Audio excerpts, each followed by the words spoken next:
not born with the hunger to be free. So here Mandela is saying that when he was a child, he did not feel this need to be free.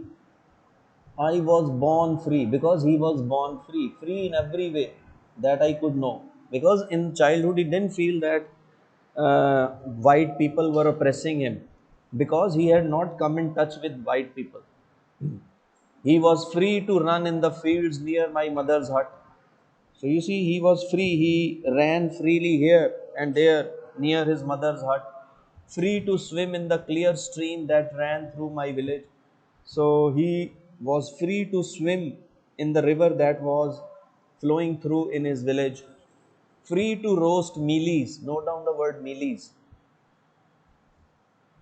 Mealies means छल्लियाँ, छल्ली जो हम खाते हैं.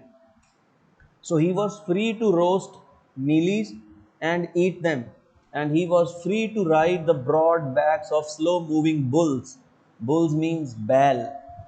So he was free. You see, he enjoyed a lot of freedom during his childhood. As long as I obeyed my father and abided by the customs of my tribe, I was not troubled by the laws of man or God. So you see, the only thing he had to do was follow the rules of his father and the tribe. Tribe means Kabila. Kabila. So you see, so he had sir enjoyed. गाय भैंस वाला। So this is what the meaning of tribe is: a group of people of the same race and with the same customs, language, religion, etc., living in a particular area and often led by a chief. So we come to know that Nelson Mandela had enjoyed a lot of freedom during his childhood. Now, when did he start facing the problems? When did he start feeling that he was being discriminated against? Let's find out. So, it was only when I began to learn that my boyhood freedom was an illusion. So, when he grew up, he found that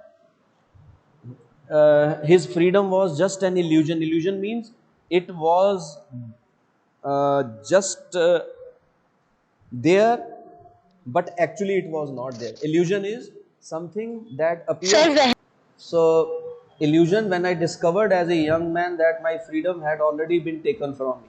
So, as a young man, he realized that he didn't have the freedom.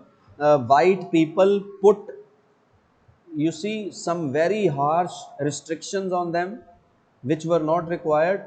Then when he saw it, when he started feeling the pain and oppression and the injustice of apartheid, he thought that he must be free. Then he began to hunger for freedom. So at first, as a student, then first of all, as a student, I wanted freedom only for myself. So you see, first he wanted freedom only for himself. He was not bothered about. So earlier he just wanted freedom for himself. He was not bothered about other black people, right? So the transitory freedoms of being able to stay out at night. So these types of freedoms he wanted. Transitory means short-lived freedom, just to stay out at night, read what I pleased, and go where I chose. Later, as a young man in Johannesburg, I yearned for the basic and honorable freedoms of achieving my potential, of earning my keep, of marrying and having a family, the freedom not to be obstructed in a lawful life. So you see,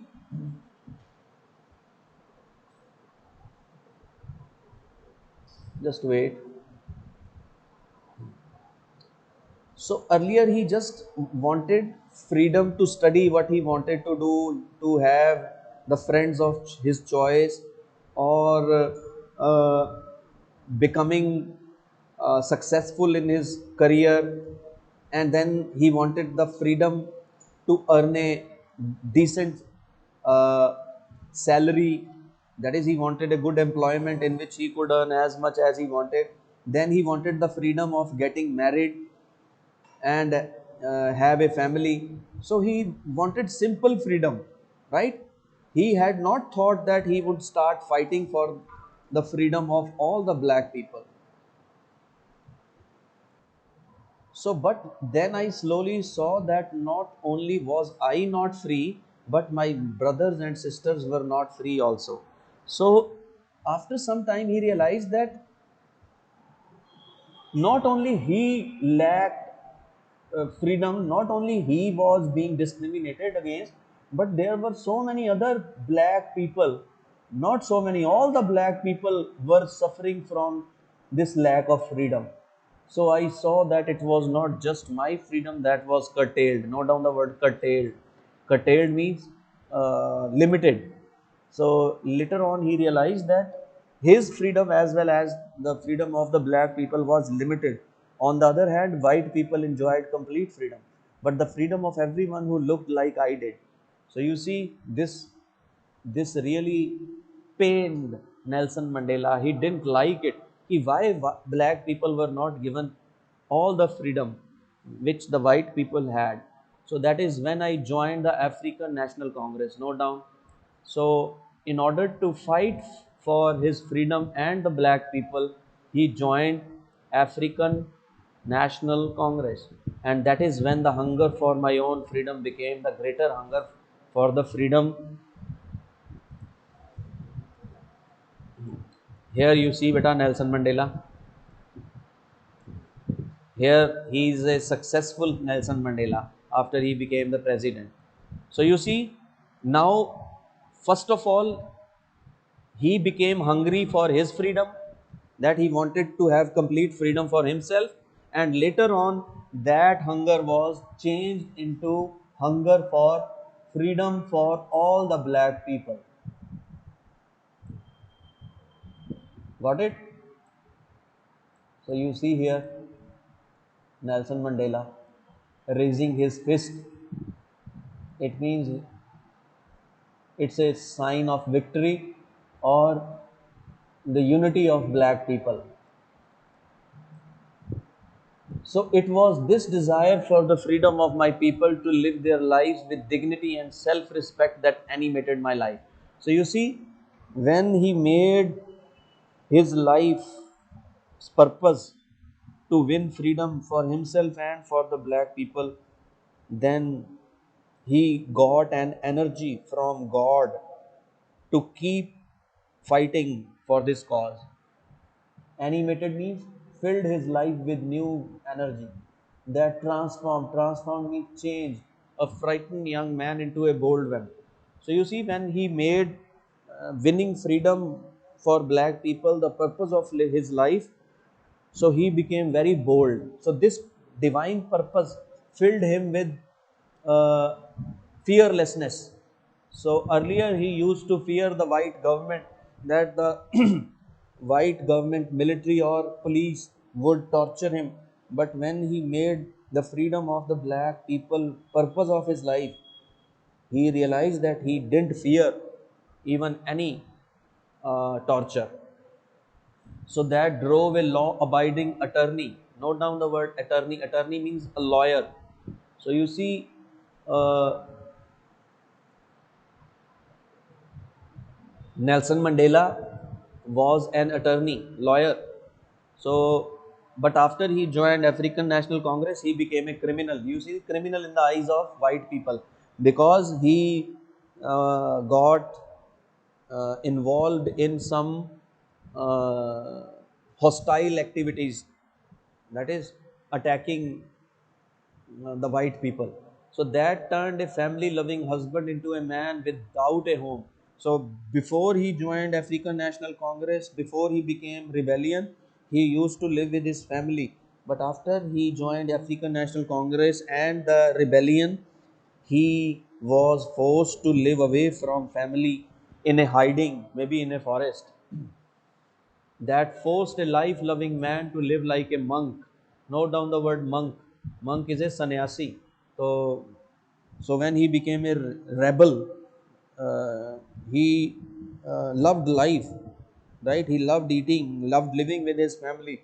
But when he became a rebel, he had to live like a monk, away from his family, away from the general normal facilities of life.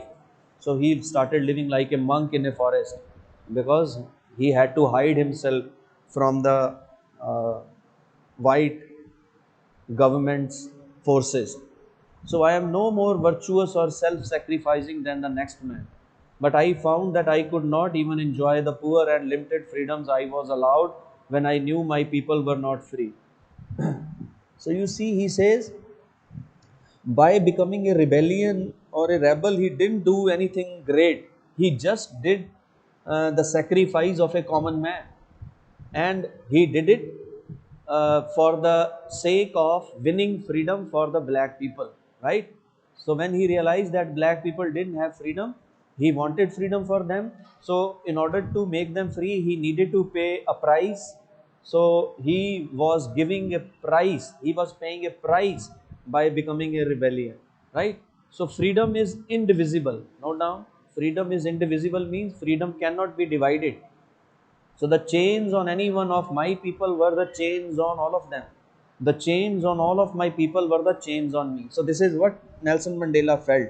So Nelson Mandela did not want the freedom for himself only alone. He wanted equal freedom for all the black people. So as long as they were slaves, he was not going to be happy, and he was going to be a slave with all the black people who were the victim of the system of apartheid. So let me better explain the last para. So I knew that all the oppressor must be liberated just as surely as the oppressed.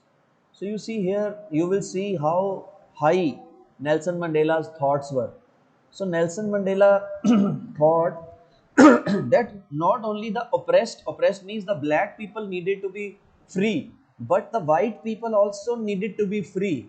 So let us find out what they needed to be free of. A man who takes away another man's freedom is a prisoner of hatred. So you see, anybody who takes anybody's freedom actually suffers from hatred. Note down what is hatred. Hatred is nafrat, extreme dislike against someone. So you see, so the white people needed to be made free of their hatred. So he is locked behind the bars of prejudice. Note down the word prejudice. Prejudice is, here meaning is given, a strong dislike without any reason.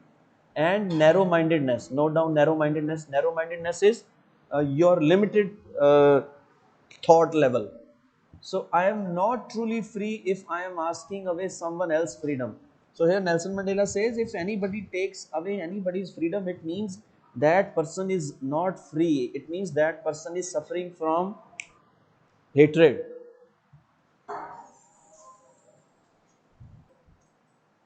So just as surely as I am not free when my freedom is taken from me, so the oppressed and the oppressor are alike are robbed of their humanity. So you see, when one type of people oppress other type of people, both are you see kind of suffering, right? Both of them are suffering from their lack of humanity. Now what is humanity? Manavta, good feelings for one another, respectful feelings for one another. So you see here in the last lines, Nelson Mandela says, not only the oppressed need to be free. Oppressed here means the black people who are discriminated against, but the oppressors, that is who discriminate, they are also need to be made free of their hatred. So beta, that's it, the chapter ends.